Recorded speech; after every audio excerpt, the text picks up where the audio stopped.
Título del libro: El intérprete griego. Recuerde, Melas, que si habla con alguien de esto, aunque sea con una sola persona, que Dios tenga piedad de su alma. Wilson Kemp. A lo largo de mi prolongada e íntima amistad con el señor Sherlock Holmes, nunca le había oído hablar de su parentela y apenas de su pasado. Esta reticencia por su parte había incrementado el efecto un tanto inhumano que producía en mí, hasta el punto de que a veces me sorprendía mirándolo como un fenómeno aislado, un cerebro sin corazón, tan deficiente en afecto humano como más que eminente en inteligencia. Su aversión a las mujeres y su nula inclinación a contraer nuevas amistades eran las dos notas típicas de un carácter nada emocional, pero no más que su total supresión de toda referencia a su propia familia.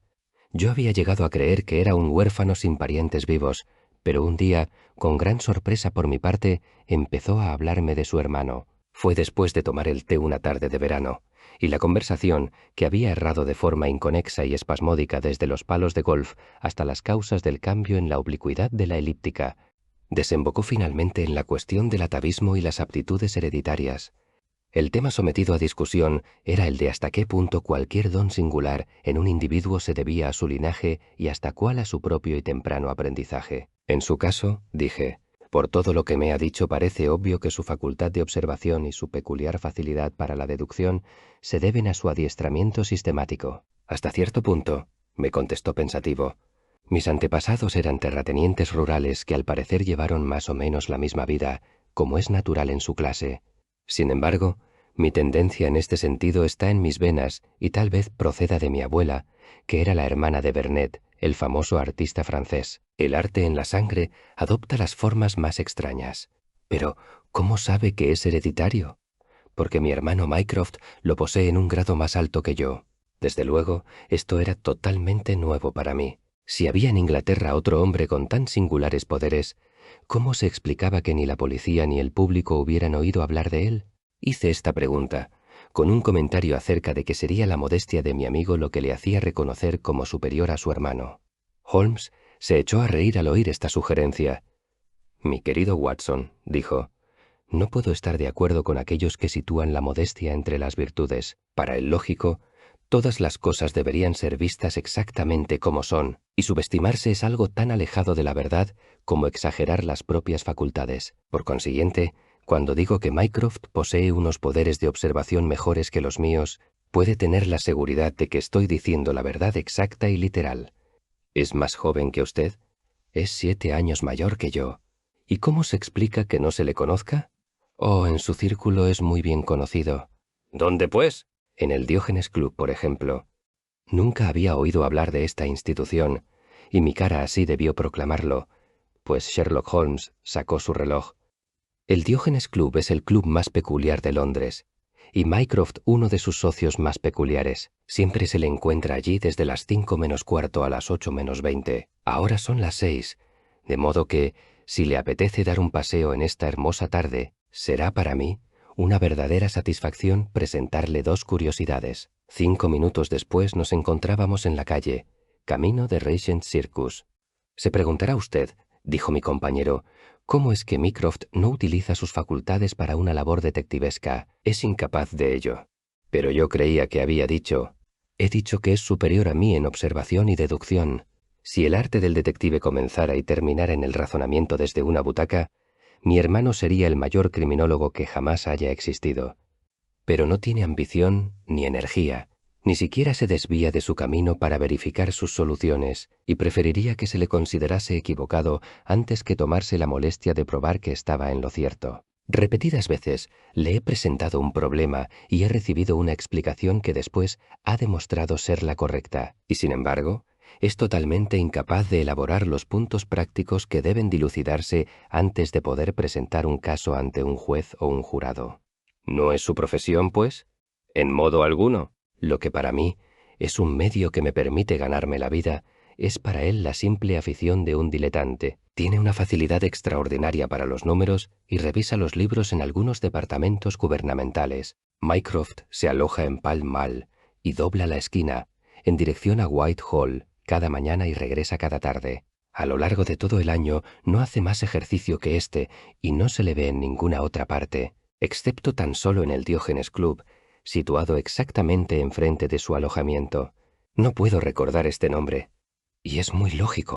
Ya sabe que hay en Londres muchos hombres que, unos por timidez y otros por misantropía, no desean la compañía del prójimo y no obstante se sienten atraídos por unas butacas confortables y por los periódicos del día. Precisamente para conveniencia de estos, se creó el Diógenes Club, que ahora da albergue a los hombres más insociables y menos amantes de clubs de toda la ciudad. A ningún miembro se le permite dar la menor señal de percepción de la presencia de cualquier otro. Excepto en el salón de forasteros, no se permite hablar en ninguna circunstancia, y 3 faltas en este sentido, si llegan a oídos del comité, exponen al hablador a la pena de expulsión. Mi hermano fue uno de los fundadores, y yo mismo he encontrado allí una atmósfera muy relajante. Habíamos llegado a Pall Mall mientras hablábamos y descendíamos por él desde el extremo de St. James. Sherlock Holmes se detuvo ante una puerta a poca distancia del Carlton y, advirtiéndome que no hablase, me precedió a través del vestíbulo. Reflejada en los espejos, capté una visión de una sala amplia y lujosa, en la que un número considerable de hombres sentados leían periódicos, cada uno en su rincón. Holmes me hizo pasar a una pequeña habitación que daba a Pall Mall y, tras dejarme solo un minuto, volvió con un acompañante que solo podía tratarse de su hermano. Mycroft Holmes era un hombre mucho más grueso y macizo que Sherlock. Su figura era la de una persona realmente corpulenta, pero su cara, aunque ancha, había conservado algo de la agudeza de expresión que tan notable era en la de su hermano. Sus ojos, que eran de un gris acuoso peculiarmente claro, parecían mantener en todo momento aquella mirada remota e introspectiva que sólo había observado en Sherlock cuando ejercía plenamente sus facultades. «Encantado de conocerle, caballero», dijo alargándome una mano ancha y carnosa como la aleta de una foca. «He oído hablar de Sherlock por doquier, desde que usted es su cronista. A propósito, Sherlock esperaba verte la semana pasada para consultarme respecto a aquel caso de Manor House. Pensé que tal vez te sintieras un poco desorientado con él». «No, lo resolví», contestó mi amigo sonriendo. «Fue Adams, claro». «Sí, fue Adams». Tuve esta seguridad desde el primer momento. Los 2 hombres se sentaron junto a la ventana mirador del club. «Este es el lugar adecuado para todo aquel que quiera estudiar la humanidad», dijo Mycroft. «Mira qué tipos tan magníficos. Fíjate, por ejemplo, en esos 2 hombres que vienen hacia nosotros. ¿El jugador de billar y el otro? Precisamente. ¿Qué sacas en limpio del otro?» Los 2 hombres se habían detenido frente a la ventana. Unas marcas de yeso sobre el bolsillo del chaleco eran las únicas señales de billar que pude ver en uno de ellos. El otro era un individuo bajo y muy moreno, con el sombrero echado hacia atrás y varios paquetes bajo el brazo. «Un militar veterano por lo que veo», dijo Sherlock, «y licenciado hace muy poco tiempo», observó su hermano. «Con graduación de suboficial. Artillería real, diría yo», señaló Sherlock. «Y viudo, pero con un crío de poca edad». «Críos, muchacho, críos». «Vamos», exclamé yo riéndome. «Creo que esto ya es demasiado». «Seguramente», repuso Holmes, «no sea tan difícil decir que un hombre con este porte, una expresión de autoridad y una piel tostada por el sol es un militar, algo más que soldado raso y que ha llegado de la India no hace mucho tiempo. Que ha dejado el servicio hace poco lo demuestra el hecho de que todavía lleve sus botas de munición, como suelen llamarlas», observó Mycroft.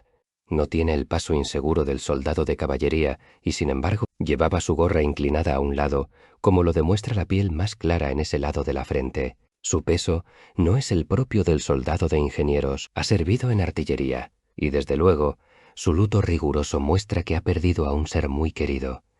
El hecho de que haga él mismo sus compras da a entender que se trató de su esposa. Observa que ha estado comprando cosas para los chiquillos. Lleva un sonajero, lo que indica que uno de ellos es muy pequeño. Probablemente su mujer muriera al dar a luz. Y el hecho de que lleve bajo el brazo un cuaderno para pintar denota que hay otro pequeño en el que ha de pensar». Empecé a comprender lo que quería decir mi amigo al asegurar que su hermano poseía unas facultades todavía más notables que las suyas.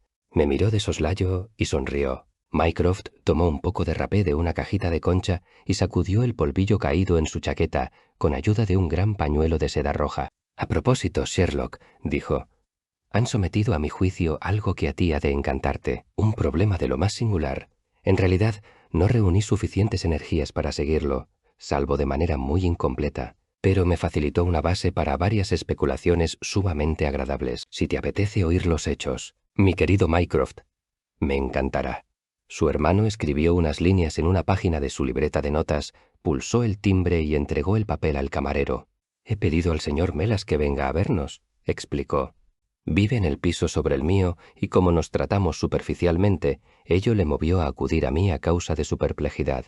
El señor Melas es de origen griego, según tengo entendido, y es un notable lingüista. Se gana la vida en parte como intérprete en los tribunales de justicia y en parte haciendo de guía para los orientales ricos que frecuentan los hoteles de Northumberland Avenue. Voy a dejar que él mismo nos narre a su manera su curiosísima experiencia. Unos minutos más tarde se reunió con nosotros un hombre bajo y robusto, cuyo semblante de tez olivácea y sus negrísimos cabellos proclamaban su origen meridional, aunque su dicción era la de un inglés educado. Estrechó calurosamente la mano de Sherlock Holmes y sus ojos oscuros brillaron de satisfacción cuando comprendió que el especialista ansiaba oír su historia. «No confío en que la policía me crea. Palabra que no», dijo con una voz plañidera. «Consideran que una cosa así no es posible, solo porque nunca han oído hablar de ello, pero yo sé que jamás volveré a estar tranquilo hasta saber qué fue de aquel pobre hombre con el esparadrapo en la cara». «Tiene usted toda mi atención», le aseguró Holmes. «Ahora es el miércoles por la tarde», empezó Melas.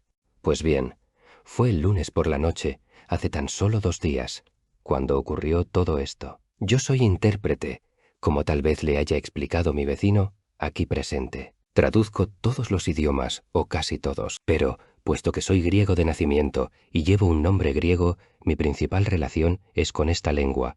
Durante varios años he sido el primer intérprete griego en Londres, y mi nombre es de sobra conocido en los hoteles. Ocurre, y con cierta frecuencia, que acuden a mí, a horas intempestivas, extranjeros que se encuentran en alguna dificultad o viajeros que llegan tarde y necesitan mis servicios. No me sorprendió, por tanto, el lunes por la noche, que un tal señor Latimer, un joven vestido a la última moda, subiera a mis habitaciones y me pidiera que le acompañase en un cab que estaba esperando ante la puerta. Un amigo griego había ido a visitarle por cuestiones de negocio, explicó, y, puesto que ambos solo sabían hablar su propio idioma, se hacían indispensables los servicios de un intérprete. Me dio a entender que su casa no quedaba muy lejos, en Kensington, y dio la impresión de tener mucha prisa, ya que me hizo subir rápidamente al cab apenas hubimos bajado a la calle. Digo en el cab, pero pronto empecé a pensar que me encontraba en un carruaje de mucha más categoría. Sin duda, era mucho más espacioso que los ordinarios coches de 4 ruedas que tanto afean Londres, y sus adornos, aunque ajados, eran de muy buena calidad. El señor Latimer se sentó frente a mí, y cruzando Charing Cross, remontamos Shaftesbury Avenue. Habíamos desembocado en Oxford Street y yo aventuraba una observación en el sentido de que describíamos un rodeo para ir a Kensington, cuando interrumpí mis palabras al observar la extraordinaria conducta de mi acompañante. Sacó de su bolsillo una porra de aspecto formidable, rellena de plomo, y empezó a moverla adelante y atrás varias veces, como para probar su peso y resistencia. Después, sin pronunciar palabra, la puso en el asiento a su lado. Hecho esto, subió los cristales de las ventanillas en cada lado y con gran sorpresa mía, descubrí que estaban cubiertos con papel para impedir que yo viese a través de ellos. «Siento privarle de la vista, señor Melas», me dijo. «Lo cierto es que no tengo la menor intención de que vea el lugar que será nuestro destino. Pudiera ser inconveniente para mí que usted pudiera encontrar de nuevo el camino hacia él mismo». Como puede imaginar, semejante explicación me dejó estupefacto. Mi acompañante era un hombre joven y fornido, de anchos hombros y, aparte de su arma, en un forcejeo con él yo no hubiera tenido ni la menor posibilidad.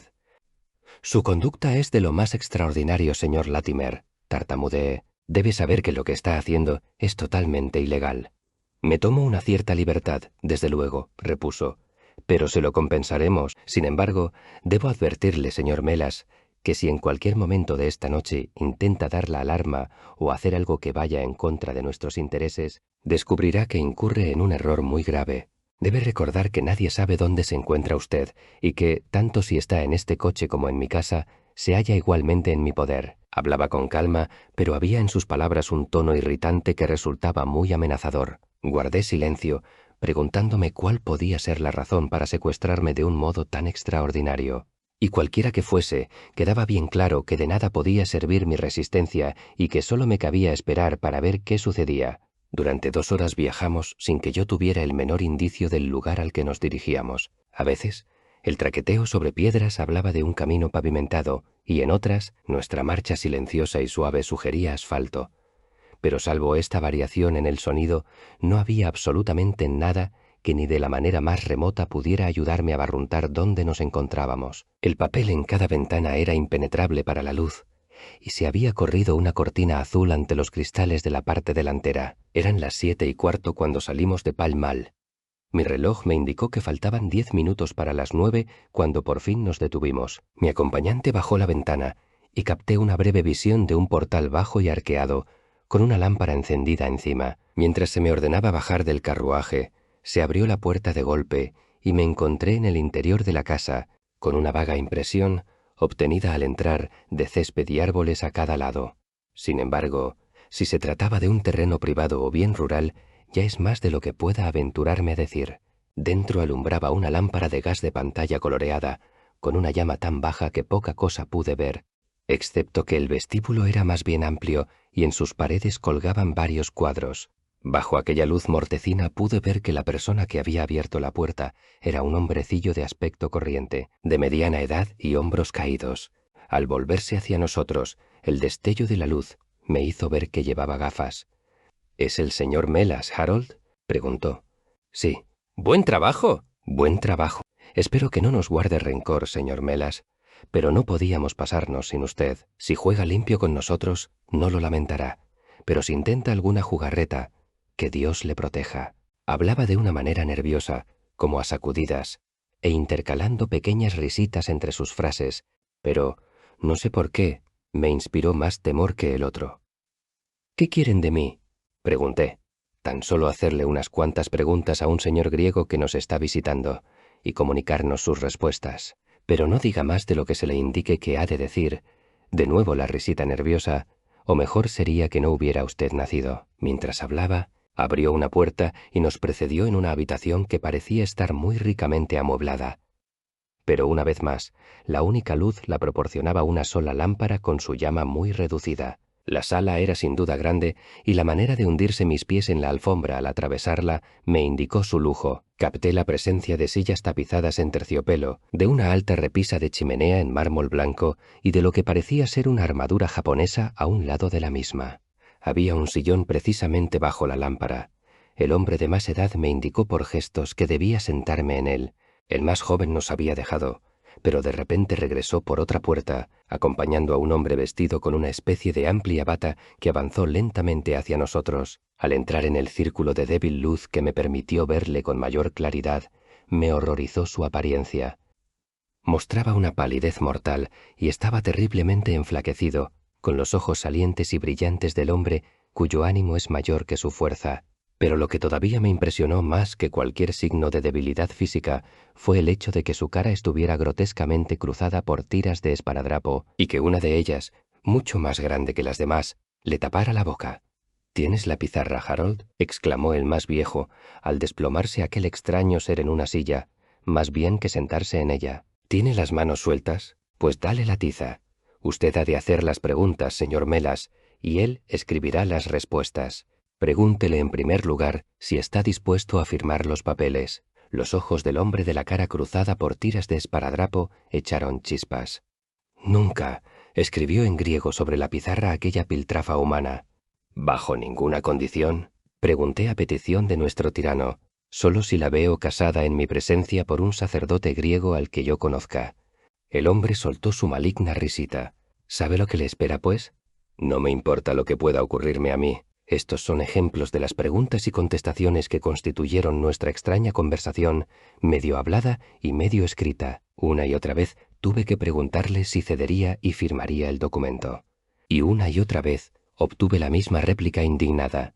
Pero pronto se me ocurrió una feliz idea. Empecé a añadir breves frases de mi cosecha a cada pregunta, inocentes al principio, para comprobar si alguna de los dos hombres entendía algo, y después, al constatar que no daban señales de ello, puse en práctica un juego más peligroso.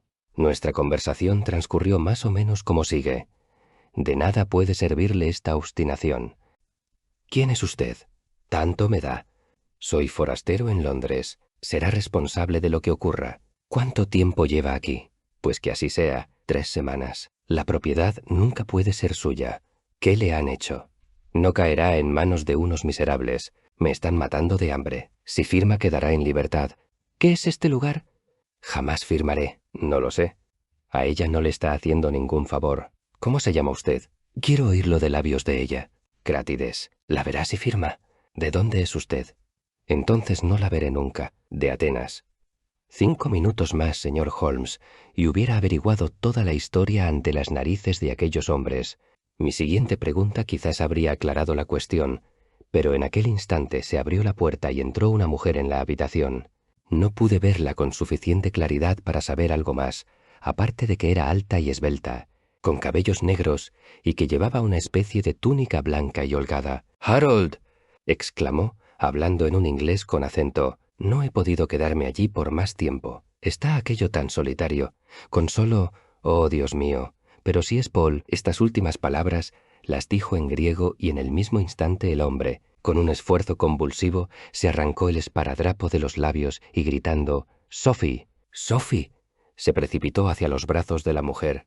Sin embargo, su abrazo solo duró un momento, porque el hombre más joven hizo presa en la mujer y la obligó a salir de la habitación, mientras el de más edad dominaba fácilmente a su debilitada víctima y lo arrastraba fuera, a través de la otra puerta.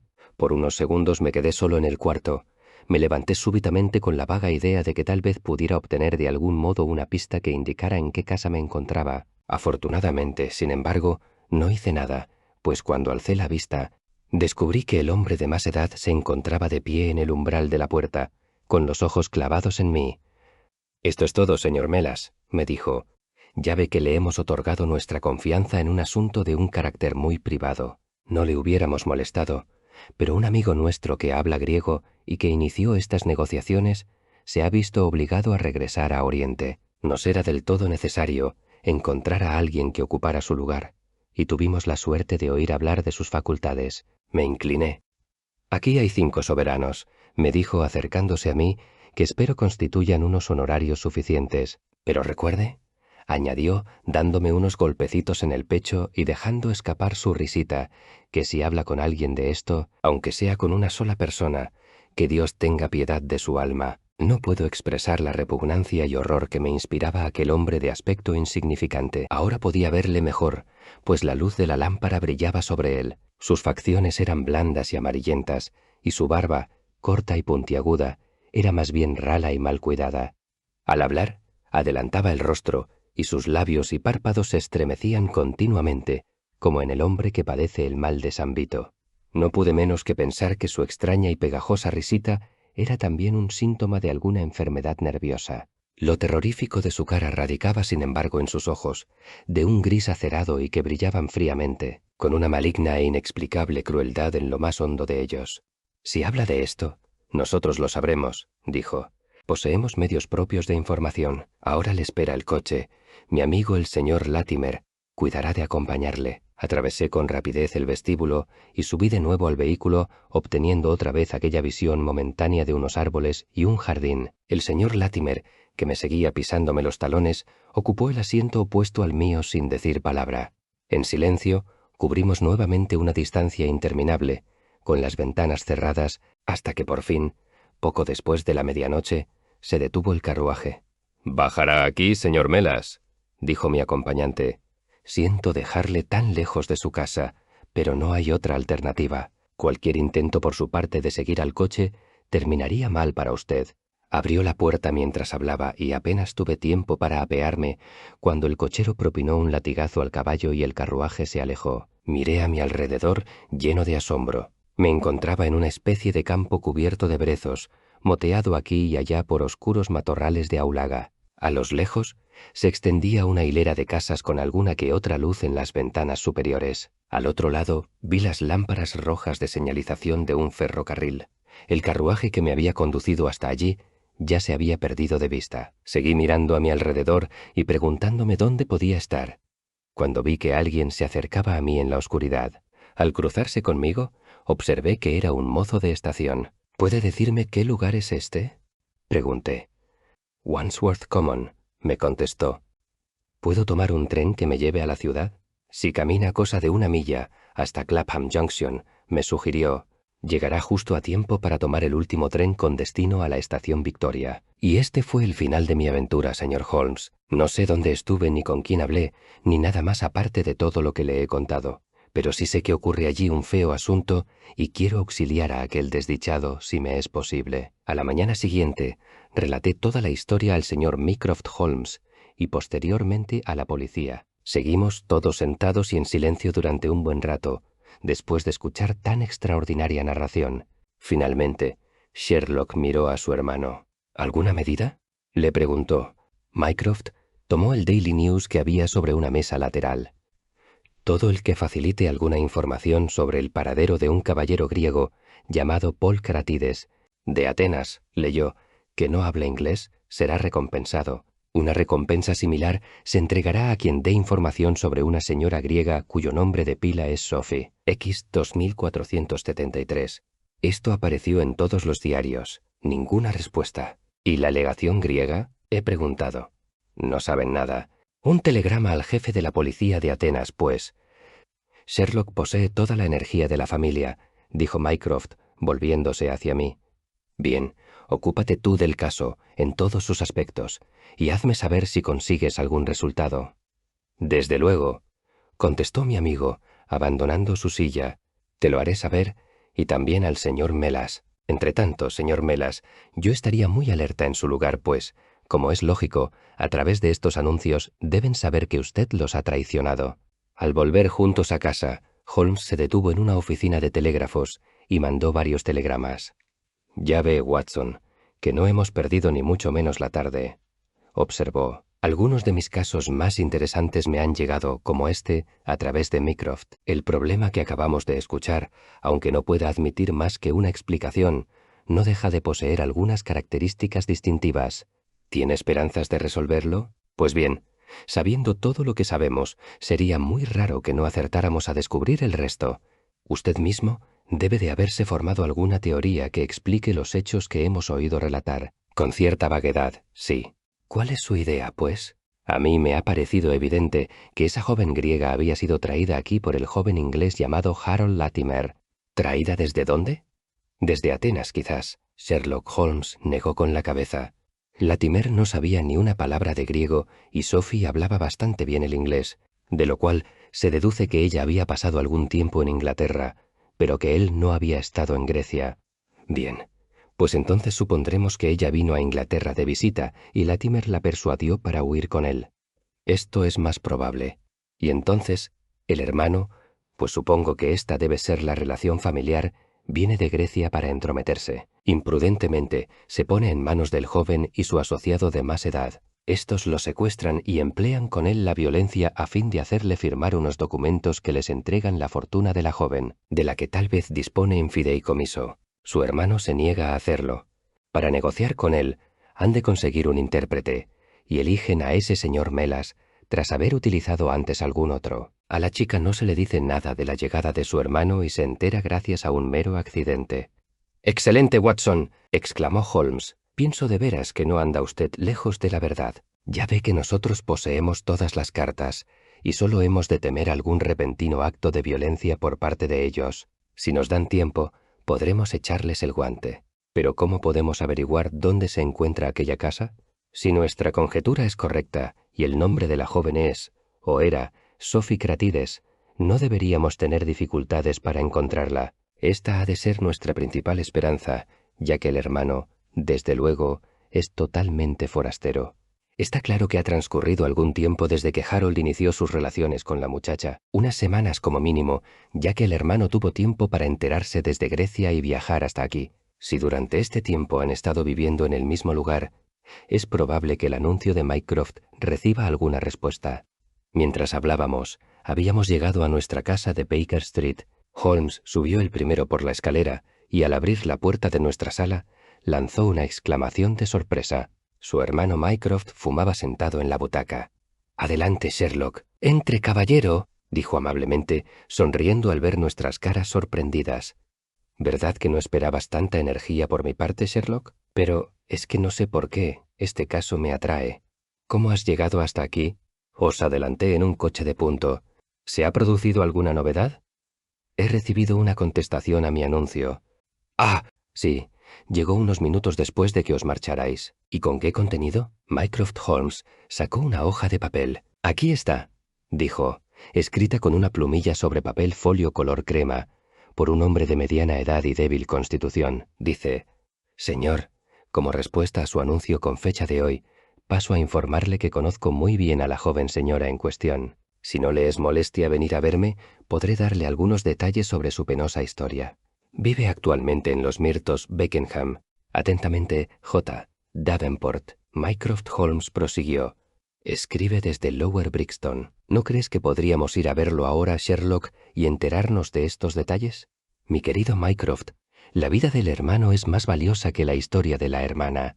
Creo que deberíamos ir a buscar al inspector Gregson, de Scotland Yard, y trasladarnos directamente a Beckenham. Sabemos que a un hombre se le está llevando a la muerte, y cada hora puede resultar vital. Mejor será recoger al señor Melas por el camino, sugerí. Tal vez necesitemos un intérprete. ¡Excelente!, aprobó Sherlock Holmes. Mande al Botones que vaya a buscar un carruaje y enseguida nos pondremos en marcha. Mientras hablaba abrió el cajón de la mesa y observé que se metía el revólver en el bolsillo. Sí, dijo como respuesta a mi mirada. Por lo que hemos oído, yo diría que nos la sabemos con una banda particularmente peligrosa. Casi oscurecía antes de que nos encontrásemos en Pall Mall, en las habitaciones de Melas. Un caballero acababa de visitarle y se había marchado. ¿Puede decirme a dónde?, inquirió Mycroft. No lo sé, señor, contestó la mujer que había abierto la puerta. Solo sé que se marchó en un coche con aquel caballero. ¿Dio algún nombre el caballero? No, señor. ¿Era un hombre joven, moreno, alto y apuesto? Oh, no, señor. Era un señor bajito, con gafas de cara flaca, pero muy agradable, pues mientras hablaba no paraba de reírse. ¡Vamos!, gritó bruscamente Sherlock Holmes. Esto se pone serio, observó mientras nos dirigíamos a Scotland Yard. Esos hombres se han apoderado nuevamente de Melas. Es un hombre que carece de valor físico, como ellos saben bien después de la experiencia de la noche pasada. Aquel villano consiguió atemorizarlo apenas lo tuvo en su presencia. Sin duda, desean sus servicios profesionales, pero, al haberlo utilizado ya, pueden tener la idea de castigarlo por lo que ellos considerarán como una decidida traición por su parte. Nuestra esperanza consistía en que tomando el tren pudiéramos llegar a Beckenham al mismo tiempo que el carruaje, o antes que él. Sin embargo, al llegar a Scotland Yard, pasó más de una hora antes de que pudiéramos disponer del inspector Gregson y cumplimentar las formalidades legales que habían de permitirnos entrar en la casa. Eran ya las 10 menos cuarto antes de llegar al London Bridge, y las 10:30 cuando los cuatro nos apeábamos en el andén de Beckenham. Un trayecto de media milla en coche nos llevó hasta Los Mirtos, un caserón grande y oscuro que se alzaba en terreno propio algo lejos de la carretera. Allí despedimos el coche y avanzamos juntos a lo largo del camino de entrada. Todas las ventanas están a oscuras, observó el inspector. La casa parece vacía. Nuestros pájaros han volado y el nido está desierto, confirmó Holmes. ¿Por qué dice esto? Durante la última hora ha salido de aquí un carruaje con abundante carga de equipaje. El inspector se echó a reír. He visto las señales de ruedas a la luz de la lámpara de la verja, pero ¿de dónde me saca lo del equipaje? Usted debe haber observado las mismas huellas de ruedas en la otra dirección, pero las del carruaje que salía eran mucho más profundas, tanto que cabe afirmar con certeza que el vehículo llevaba una carga muy considerable. Aquí me ha sacado usted una cierta ventaja, dijo el inspector, encogiéndose de hombros. No será fácil forzar la puerta, pero lo intentaremos si no logramos que alguien nos oiga. Accionó ruidosamente el llamador y tiró del cordón de la campanilla, aunque sin el menor éxito. Holmes se había alejado, pero volvió al poco rato. «He abierto una ventana», anunció. «Es una suerte que esté usted al lado de la policía y no contra ella, señor Holmes», señaló el inspector al observar la habilidad con la que mi amigo había forzado el pestillo. «Bien, yo creo que, dadas las circunstancias, podemos entrar sin esperar una invitación». Uno tras otro nos metimos en una gran sala, que era evidentemente la misma en la que se había encontrado el señor Melas. El inspector había encendido su linterna. Gracias a ella pudimos ver las dos puertas, la cortina, la lámpara y la armadura japonesa que aquel nos había descrito. En la mesa había 2 vasos, una botella de brandy vacía y restos de comida. —¿Qué es esto? —preguntó Holmes súbitamente. Todos nos inmovilizamos, escuchando. Un ruido bajo y plañidero nos llegaba desde algún punto por encima de nuestras cabezas. Holmes se precipitó hacia la puerta y salió al recibidor. El inquietante ruido procedía del piso superior. Subió rápidamente, con el inspector y yo pisándole los talones, mientras su hermano Mycroft seguía con tanta celeridad como se lo permitía su corpachón. En la segunda planta nos hallamos ante 3 puertas, y de la del centro brotaban los siniestros ruidos, que unas veces se convertían en sordo murmullo y otras se elevaban de nuevo en un agudo gemido. La puerta estaba cerrada, pero la llave se encontraba en el exterior. Holmes la abrió y se precipitó hacia el interior, pero enseguida volvió a salir, llevándose una mano a la garganta. —¡Es carbón de leña! —gritó. —Démosle tiempo, se despejará. Mirando hacia adentro, pudimos ver que la única luz de la habitación procedía de una llama azul y poco brillante que bailoteaba en un pequeño trípode de bronce colocado en el centro. Proyectaba un círculo lívido fantasmagórico en el suelo, mientras que en las sombras, más allá, percibimos el vago bulto de 2 figuras agazapadas contra la pared. De aquella puerta recién abierta salía una horrible y ponzoñosa emanación que nos hizo jadear y toser a todos. Holmes subió corriendo a lo alto de la escalera y abrió un portillo para dar entrada a aire puro, y después, volviendo a la habitación, abrió de par en par la ventana y arrojó al jardín el trípode con el carbón encendido. —Dentro de un minuto podremos entrar —jadeó al salir otra vez—. ¿Dónde habrá una vela? Dudo de que podamos encender una cerilla en esta atmósfera. Mantén la luz junto a la puerta y nosotros los sacaremos, Mycroft. —¡Ahora! Sin perder un instante, agarramos los 2 hombres envenenados y los arrastramos hasta el rellano. Ambos estaban inconscientes, con los rostros abotargados y congestionados, los labios azulados y los ojos protuberantes. En realidad, tan deformadas estaban sus facciones que, de no ser por su barba negra y su figura robusta, no habríamos podido reconocer en uno de ellos al intérprete de griego que solo unas pocas horas antes se había despedido de nosotros en el Diógenes Club. Sus manos y sus pies estaban sólidamente atados y mostraba la señal de un golpe violento sobre un ojo. El otro, inmovilizado de modo similar, era un hombre alto, en el último grado del enflaquecimiento, con varias tiras de esparadrapo dispuestas de forma grotesca sobre su rostro. Había cesado de gemir cuando lo depositamos en el suelo, y una mirada me indicó que, para él, al menos, nuestra ayuda había llegado demasiado tarde. El señor Melas, en cambio, todavía estaba vivo, y en menos de una hora, con la ayuda del amoníaco y del brandy, tuve la satisfacción de verle abrir los ojos y de saber que mi mano le había arrancado del oscuro valle en el que todos los caminos se encuentran. Fue una sencilla historia la que nos contó, y sus palabras no hicieron sino confirmar nuestras propias deducciones. Al entrar en sus habitaciones, aquel visitante se había sacado de la manga una cachiporra flexible, y tanto le impresionó el temor a una muerte instantánea e inevitable que Melas se dejó secuestrar por segunda vez. De hecho, era casi hipnótico el efecto que el rufián de las risitas produjo en el infortunado lingüista, pues éste no podía hablar de él sin mostrar unas manos temblorosas y una gran palidez en el semblante. Había sido conducido rápidamente a Beckenham, actuando como intérprete en una segunda entrevista, todavía más dramática que la primera, en la que los 2 ingleses amenazaron a su prisionero con la muerte instantánea si no accedía a sus exigencias. Finalmente, al comprobar que no se dejaba doblegar por sus amenazas, lo devolvieron a su prisión y, tras reprocharle su traición, delatada por el anuncio en los periódicos, lo atontaron, asestándole un bastonazo. Luego, ya no recordaba nada más hasta vernos a nosotros inclinados sobre él, y tal fue el caso singular del intérprete griego, cuya explicación todavía sigue envuelta en algún misterio. Al ponernos en contacto con el caballero que contestó al anuncio, pudimos averiguar que aquella infortunada joven procedía de una opulenta familia griega y que había estado visitando a unos amigos en Inglaterra.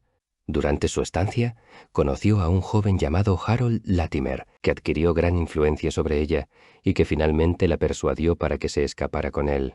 Sus amigos, escandalizados por este hecho, se limitaron a informar a su hermano en Atenas y a continuación se lavaron las manos en este asunto. El hermano, al llegar a Inglaterra, cometió la imprudencia de caer bajo la influencia de Latimer y del asociado de éste, un hombre llamado Wilson Kemp, que tenía los peores antecedentes. Estos dos, al descubrir que, a causa de su desconocimiento del idioma, el hermano se hallaba impotente en su poder, lo mantuvieron cautivo y se esforzaron, a través de la crueldad y el hambre, en obligarle a firmar la cesión de sus propiedades y las de su hermana.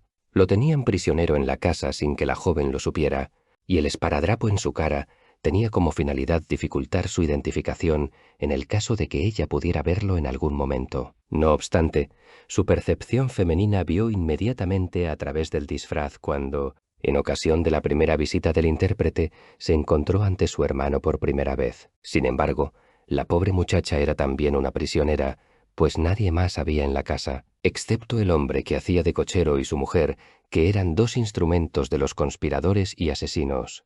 Al constatar que su secreto había sido descubierto y que no lograrían imponerse a su prisionero, los dos villanos, junto con la joven, huyeron pocas horas antes de la casa amueblada que habían alquilado. Pero primero pensaron en vengarse tanto del hombre que les había desafiado como del que los había delatado.